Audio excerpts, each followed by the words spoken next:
And we are back, and we're jumping into the semifinals. In the bottom right, we have Trap. In the top left, we have MaxPax for Storm Gaming. And if you're in the chat, if you're watching over on Twitch, then predictions. Get your gamba going, papi. Predictions are now open. Place your bets on who you believe is going to be our second finalist. As a reminder, for some context, if you may be just tuning in, Clem has made it all the way to the grand finals. He took down Skillis, took down Nikita to make it that far. But now, we're here to determine who is going to be our Protoss finalist. Will it be from Korea or from Europa? Let's go. We are here to find out. Until then, we are loading into Site Delta. What does that mean? That means gate expands. That means we're going for the low ground gateway from both players. That means we're setting up for a more economic opener. This means this could be the beginning of Phoenix Wars. If you're a fan of PvP, if you're a fan of Phoenix Wars, strap in. Strap in, Bobby, strap in. It's a little bit too early to call, but it's usually what this kind of dynamic lends towards. We'll keep an eye on our players. Looks like we have a single gas opener at a trap, so Trap is going for a much faster expansion. Greedy move here at a trap. We'll see if he gets away with it, as both players are trying to pylon block each other. Again, Trap only going for the single gas. It does get the Nexus. There we go. So Trap, he breaks free from the kind of loop here from the mirrored builds that we do have. MaxPax going for the gas steal. Okay. Bold move out of MaxPax. So Trap goes for a faster Nexus. He skipped his gas. Because he skipped his gas, MaxPax comes in with the gas steal to punish Trap and to keep his gas count low to kind of disrupt the build and disrupt the opener of Trap. So we'll see where this leads. MaxPax should be going for the Stargate. There it is. Stargate has been thrown down. I'm curious if Trap also goes for the Stargate or if he goes for something different instead into a Twilight Council. My eyes are on Trap, especially with the gas being stolen. Like, I'm curious what tech he embraces.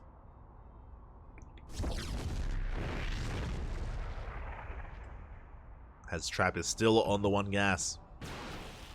Stalker is going to shut down the probe. MaxPax finally expands. It's a very late expansion of MaxPax, but remember, with that Stargate opener, we can embrace the initial Oracle. Meanwhile, that's a second gateway for Trap. He has not thrown down any tech. He can't really afford much tech. Going for additional Stalkers. Trap does engage in the center of the map. Does shut down the initial Adept and Zealot. As Trap is pushing out. Does wall off back at home. Let's get that wall going. Oracle's on the way. Trap should be getting ready for it. Should be aware that MaxPax's opener does include Stargate play into Oracle. Shield batteries on the way. Stalkers have arrived. And they will threaten the low ground. They can just walk right. Oh my god, we just waddle into the main. No fear. No fear whatsoever. We go for the main base. We go for the mineral line. Probes are under fire. But we get to surround. The Oracle does stay back at home, and we should shut down these Stalkers. Can we get any probes, though? We get one. Not worth it. One probe for two Stalkers. A very nice defense here out of MaxPax. It was a bold move by Trap. Very bold move. But was quite costly. It's a costly move from Trap. Meanwhile, back at home, he's trying to defend. Does fully wall off against that Adept.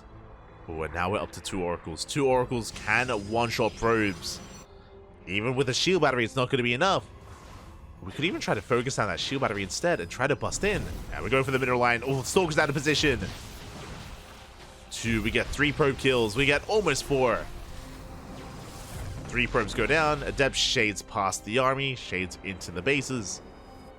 Just the one Adept. Will threaten the natural.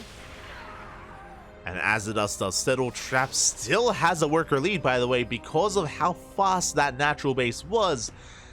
Does have the worker lead. Meanwhile, bold move here by MaxPax from a Stargate opener into a Twilight Council into the Dark Shrine.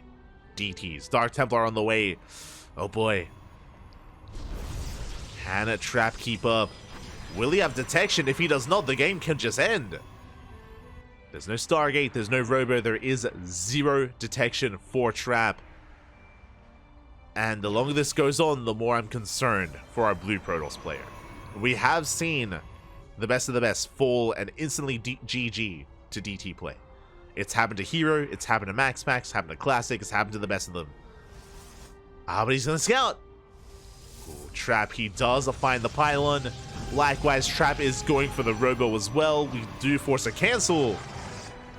And even though we have a Dark Shrine, it's gonna take that much longer to get across the map. Okay, we're okay. We're holding. We are holding on, we are surviving.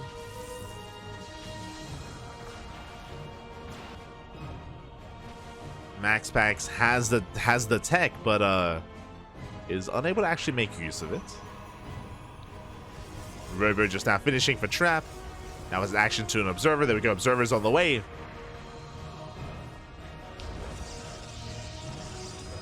Trap is keeping up. We barely do focus on that Oracle. Oracle goes down. DT has arrived. DT into, Oracle into natural. And DT does reveal itself at the third. Trap is now aware. And Trap has a massive army, bearing in mind that MaxPax has been investing in a lot of tech. He went for the Stargate, Double Oracle, Twilight Council, Blink, Dark Shrine, DT. That's a lot of gas being spent, not on Stalkers. Because that Trap has a massive Stalker lead, but does not have Blink. Is pushing forward, started stepping forward. We have the does have Blink, does get on top of the army, and MaxPax is getting caught off guard, getting caught with his pants down. And Trap, can he overwhelm? Can he break through that shield battery? Overcharge is popped. We can two-shot these Stalkers. Sorry, one-shot even.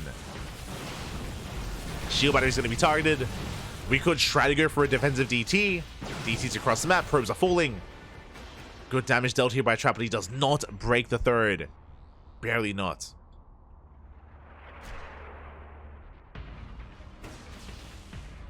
MaxPax still maintains a slight economic lead. We're trying to catch the DT, unable to. Does waddle away.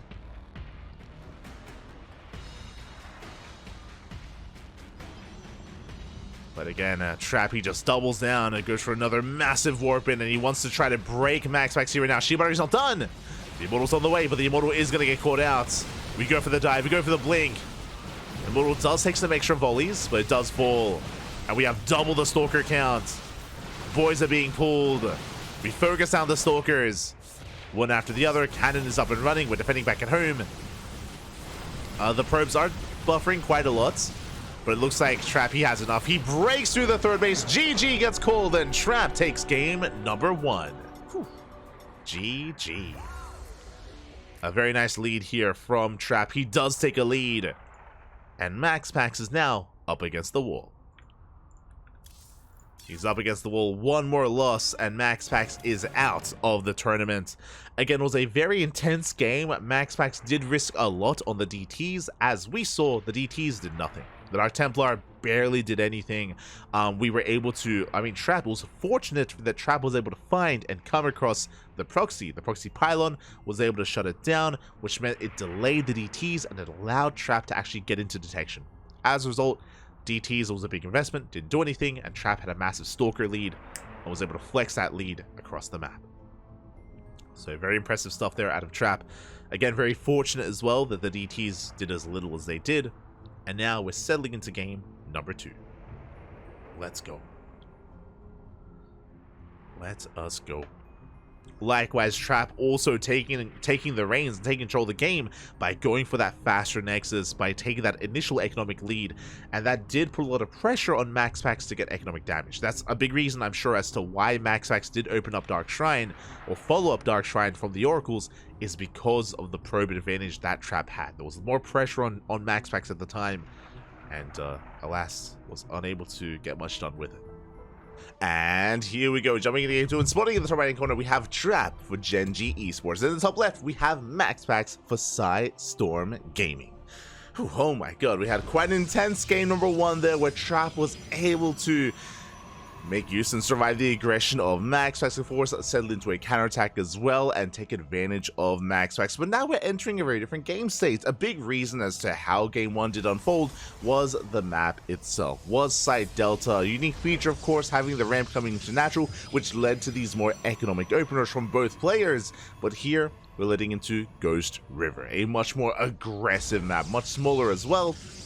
can lead to more all-ins. Likewise, MaxPax, typically no fear, is one rarely to open up 2 gates. So if he does open up gate expand, will we be able to punish him, or will we embrace another longer game?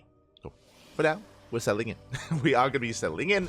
We do have our 2-gate opener out of Trap. With this, we can get into our initial units of choice: a double Stalker, double Adept, Stalker Sentry even as well. We have options. Meanwhile, do you see what I see? A single gateway out of MaxPax. So MaxPax is going for his tried and true opener, is going for the Gate Cyber Expand, or Gate Cyber into Tech into Expansion.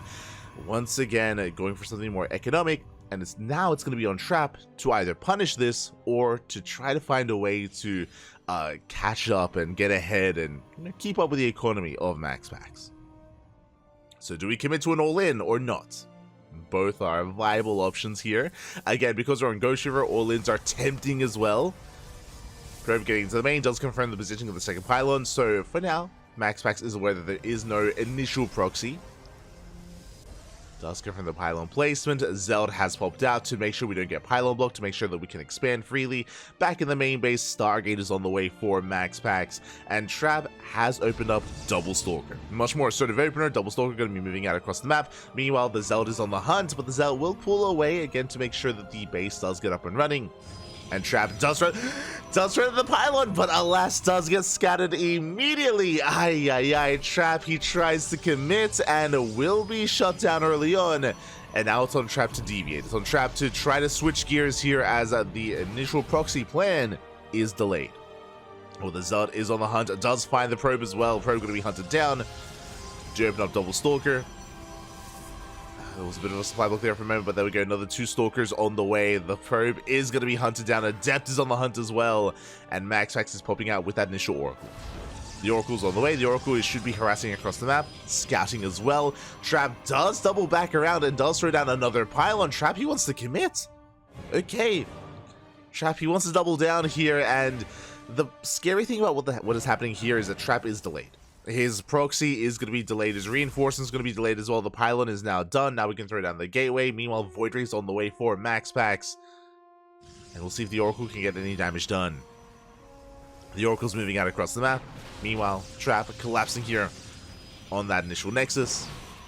Taking a bit of damage, chipping away at the initial units. And forcing some of the energy to be spent on the shield battery. But again, MaxPax is quite nicely set up. There we go, 2, 3 shield batteries on the way. Oracle gets across the map, just gets a revelation. No damage done yet, but he's keeping Stalkers pinned back home for Trap. Now going to be stuck back at home. First Void Ray has arrived. Okay, we've got 3 shield batteries. We have our first Void Ray. Meanwhile, we're getting up to 6 Stalkers. Sorry, 7 Stalkers even. And we're going to try to go for the dive. We commit for the Void Ray. Well, alas, we don't quite get it. Does cost us a chunk of Stalkers. Stalkers do go down. Void Ray stands strong. Now, what's scary here is, again, the Void Ray count is getting higher and higher. Now, we do want to get ideally towards that one-shot potential, around 11 plus Stalkers. Stalkers getting within range of the Nexus. Chipping away. Boys are being pulled. Base is getting low. That's another option. We could just, instead of going for the Void Rays, we could get the base. If the Nexus goes down, then we can try to expand back at home. Having an alternate route out of this game. Oh, Prismatic Alignment activated. Once again, another Stalker goes down. So far, MaxPax gets a Stasis in the main! Stasis does go off the economy of Trap, crippled down to half a base economy, and somehow, someway, that Void Ray survives down to barely any HP. Look at how low those 2 Void Rays are. They're insanely low. Just one more Stalker shot would have been enough to bring them down. But alas, we did either misjudge or barely didn't quite get it. Now we get the first Void Ray. We get a second Void Ray as well. We do clean them up. We're going for the dive. We're trying to go for the third Void Ray. We don't get it. We don't get the Void Ray. Boys are being pulled. Stalkers are going down. We are losing some of these workers, but we can afford to lose them. Remember, MaxPax does have the economic advantage. Is up in workers, and we're going to lose so many Stalkers here with this dive. We're going to lose almost everything. Can we get the Void Ray? Oh, it's so low. It's so close. And alas, Trap will not get it. Does finally get within range of the shield battery. Once again, the Void Ray lives with barely any HP. With a slither of health, the Void Ray survives. And MaxPax, he's holding. Once again, another stasis, catching 2 more probes, 1 stalker. The Oracle has been popping off. And that means the trap has that much less to work with, that much less of a bank. Yeah, we're down to 5 stalkers. 5 stalkers remaining. 1 sentry as well. We get up to a 6th stalker. But the void ray count is low, yes, but we have all these shield batteries. We have now an overcharge, now for cooldown. And MaxPax is just completely shutting this down. We've lost a little momentum. We've lost the main bulk of the army, and we're never going to get back up there. Not again. Not for Trap. And as the game progresses, as it goes on, MaxPax sees up a base, up an economy. At some point, he can throw down a robo into immortal production or just extra gateways at Twilight Council. MaxPax, he can take which way he wants.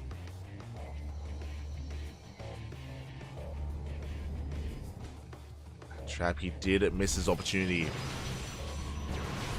He's going to try to get a pylon. Now up to 2 void rays. One of them almost goes down. I mean, Trap is building his stalker count back up. That is true. It's getting back up there again. Has a threatening force. These stalkers still look so fragile. MaxPax has to be careful. Ideally, Trap wants to drag MaxPax out of position and fight him out of range of the shield batteries. That's going to be the ideal for Trap. Into the army, force field. Ooh, takes down 2 stalkers. Solid force field. Does lock 2 of them down. We do snipe one of the voids, the one that was low. Smack alignment was activated. Now on cooldown. Trap once again dipping in. Oh, not quite getting the stalker. But once again, we're bleeding out too many stalkers here. Yeah, rough losses for Trap, and MaxPax, he's breaking out. He's getting on top of the production. He is camping that proxy gateway. No reason to back off. GG gets called, and MaxPax will tie up the series 1-1. Whew. GG. Oh my god, again, MaxPax doing what he does best when it comes to going for this greedy economic opener and surviving the aggression. And again, if only Trap had one more stalker. If you remember, when he dove in, those 2 void rays, even 3 void rays, were 1 shot away from going down, and that would have changed everything. If we could snipe a void ray earlier on, suddenly things snowball out of control, and we can get that much more damage. Suddenly you have that many more stalkers to work with as well. It was very close. It was very close, very clutch, but alas, barely not enough. On top of that, winding it back, the all-in was also delayed. If you remember, the pylon was scattered, the pylon was shut down, everything was late as a result, and the stasis trap popping off in the main base into the mineral line was brutal. GG, well played. MaxPax ties it up, and we are going to the ace match. Let's go. Moving into game 3, we are jumping into the ace match, and in the bottom left-hand corner, we have MaxPax, and in the top right, we have Trap. Let's go.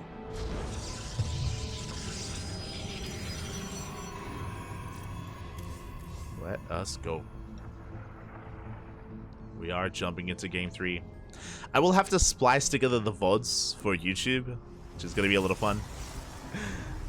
Gonna have to download and splice the first 2 games with this one, but it's okay. We'll figure it out. I also don't have a local recording, unfortunately, so I hope that you at least saw the dive into the main. I hope. I don't know when Twitch cut out, but that was like the most important part, really, of game 2.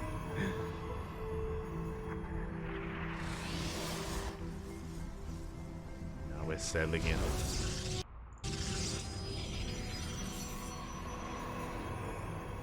Settling into game 3. Trap going 2 gate. Meanwhile, once again, MaxPax going for his gate expand.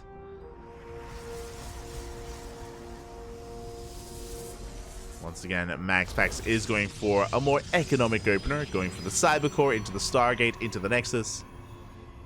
It's going to be on Trap to punish this. We'll see if he can.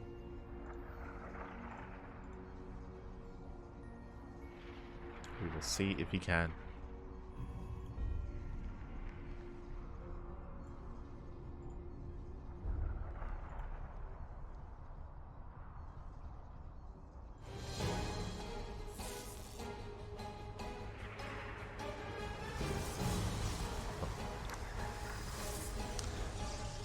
Until then, we're just going to be opening up. We do have our opener of choice. It's going to be that initial Stargate, of course, from MaxPax, as we always do. And a Trap, do we commit to another one base all-in? That is the question. Sure, it failed in the last game, but a big reason for that was because it got scouted, it got shut down, it got delayed. Trap does fully wall off, is going to be trapping the probe, hunting it down, which will hide the follower. Trap has the probe on the low ground. Shield battery is cancelled. And what's it going to be? We find the probe! I'm getting flashbacks. I'm getting flashbacks to game 2 as we find the probe, which means Trap, he's most likely going to have to expand. The probe is going to be chased down. Stalker's here in position. Ooh, the probe does fall. Brutal. And Trap, does he expand? We have to make the choice. We have the money for it. We have the money for a Nexus. He's not expanding. Oh, no, he is. Okay, we're good. We do expand. It's going to be a much later expansion, so Trap is going to have to play catch-up. Oh, another probe does go down. Trap does waddle across the map. Does have control of the low ground. Chipping away at those Stalkers. Stalker is going to go down. Oh my god, it's so close! Oh my god! It's so close, man. Yeah, MaxPax does hold, does survive, does deflect. At the same time, Oracle into the main. We do have a shield battery, but doesn't quite cover the entirety of the main base. Going for a stasis. Okay, we do pull away. We do pull away in time. Ooh, does catch 4 probes. 4 probes get caught out. Ay.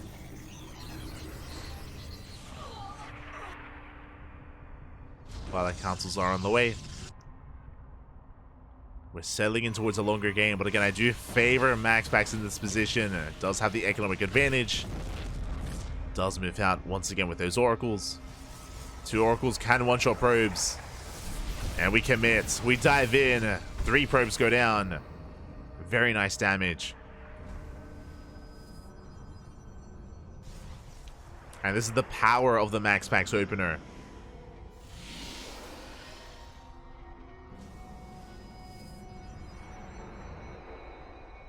Welcome back. I didn't go anywhere. So Smurge. I was always here, papi.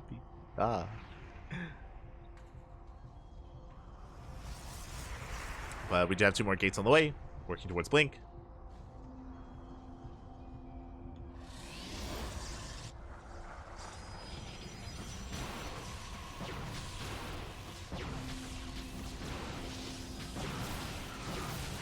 Trap will at least deny the oracles, does keep them pinned back in the corner of the map. Catching a Stalker, not quite able to. MaxPax, he slips away. Papi.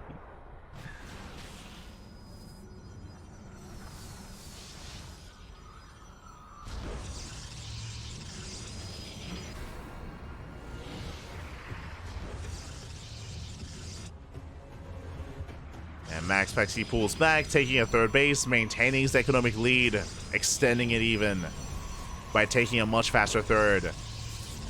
And Trap is in a really rough position here. We may just go for a 2 base all-in. That may just have to be the call for Trap to make. I mean, he did throw down 2 more gateways. We have the Robo on the way. That can be for a Warp Prism, so we can just double down.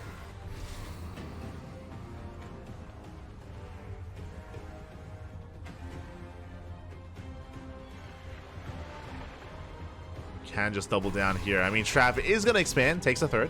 Okay. Bit of a later 3rd base. Trap's still 1 step behind in the economy, but we have potential to come back with these adepts. We shade into natural. Not bad. We shade into natural. Probes are going down.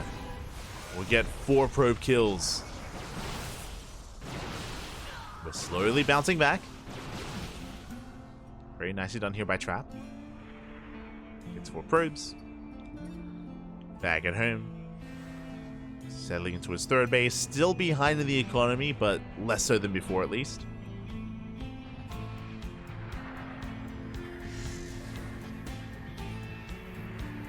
MaxPax is moving out. We catch the Observer. Very nice catch. Trap is aware of the stasis.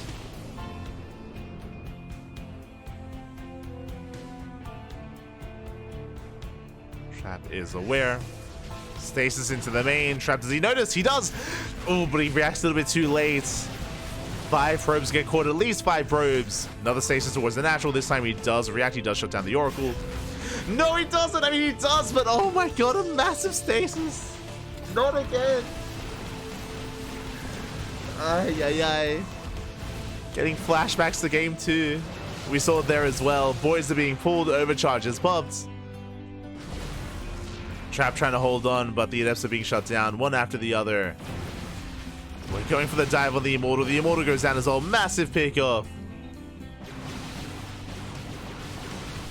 And Trap is getting picked apart. MaxPax trying to bait the army into the stasis. Probe gets pulled. MaxPax has to back up. Trap respecting that stasis. Speaking of, another stasis into the main. This time Trap does respond in time.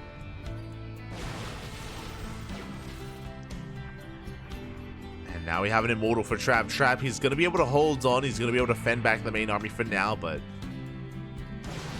MaxPax is a 4th on the way. He has a 4th.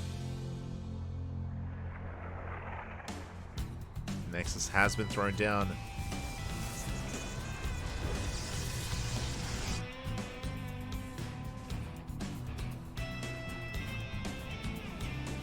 And with that, he's going to be able to once again just maintain that economic advantage that he's had the entire game.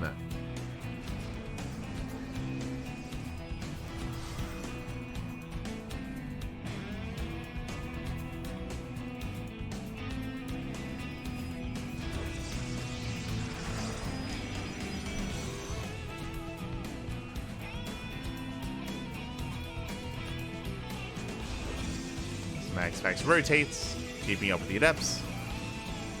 Headed towards the 4th base. Now, Trap does have the high ground. He has 2 Immortals as well. Even though Trap is behind in the economy and behind in the army supply, technically he can still win a fight if everything goes his way, right? If he has the concave, has the high ground, gets an extra volley off, has the Immortals as well, paying for themselves.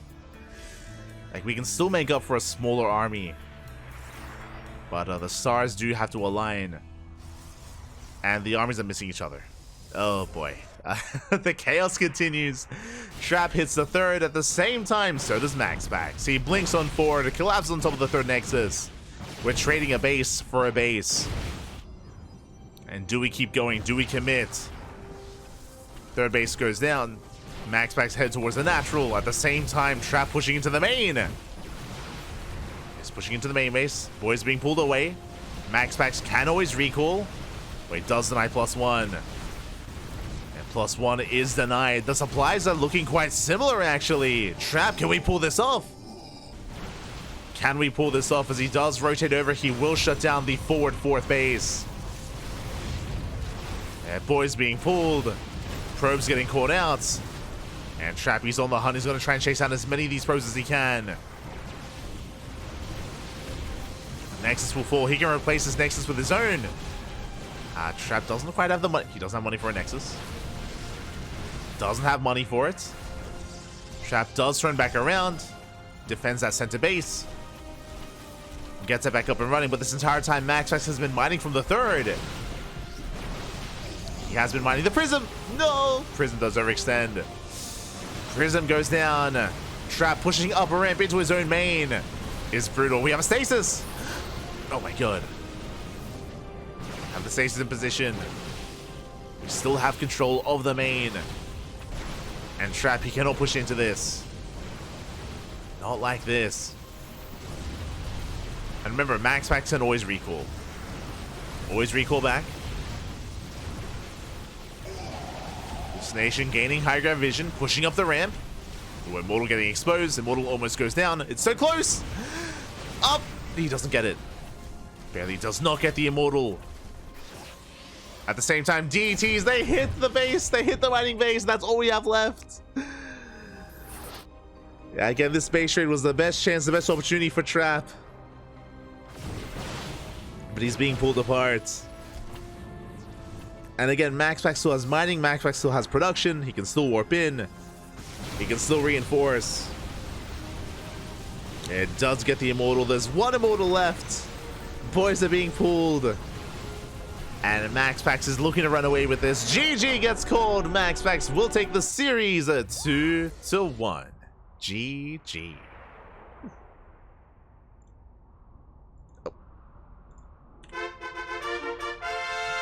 GG, well played. MaxPax will take it in the end. Again, a very chaotic end to the series, but once again, Trap was in a really rough position. Trap was trying to set up a one-base all-in, but his probe was found, his probe was shut down, so Trap was forced into an expansion, but it was a very late expansion, and MaxPax was in full control from almost the beginning of the game. He denied the proxy, he delayed the economy, sniped probes, got massive stasis traps in the main and in the natural as well.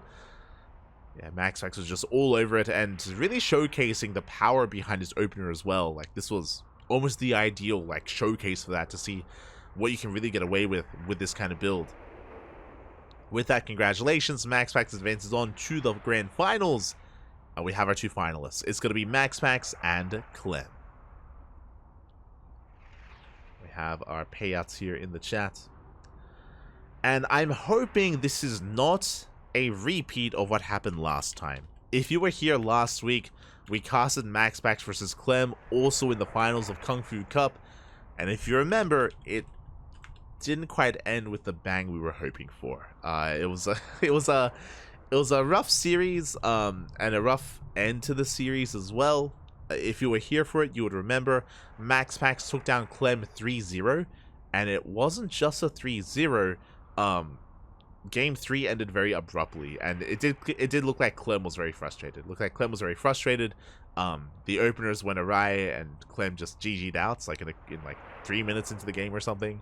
So it was a very short series, very short best of 5, very short 3 games, and yeah, like the best of 5 was over in like 15 minutes. It was crazy. It's just a very short series. I'm hoping we can get more of a back and forth. Now, if you remember, I theorized that a big reason why we saw that from Clem, one, I'm pretty sure he was really tired. Clem is used to being a degen. Clem, when he was in Europe, he was known for waking up at 2-3 p.m. in the afternoon and playing in these online tournaments deep late into the night, 4, 5, 6 a.m. in the morning. That was kind of like Clem's lifestyle in Europe. But now that he's in Korea, I'm pretty sure he's going to bed at reasonable times and waking up at reasonable times. The reason for this is because he's in a team house. He's living with Estrella, Trigger, and Future. So I'm pretty sure they they wake each other up. They do things in the morning. They go to bed at around the same time. They practice together as well. There's less reason to be up deep late into the night in Korea just because you're practicing on the Korean ladder. You're doing customs with Korean players. So you're going to be awake at around the same time as well. So, for the first time in a long time, Clem, he's out there, he's getting vitamin D, he's going to bed at a reasonable time, he's waking up when the sun is rising, but this also means that fatigue sets in as well. It's quite late in Korea, it's like almost midnight in Korea, so, that's also a bit of a factor, maybe a factor that we didn't have to really consider back when Clem was in Europe.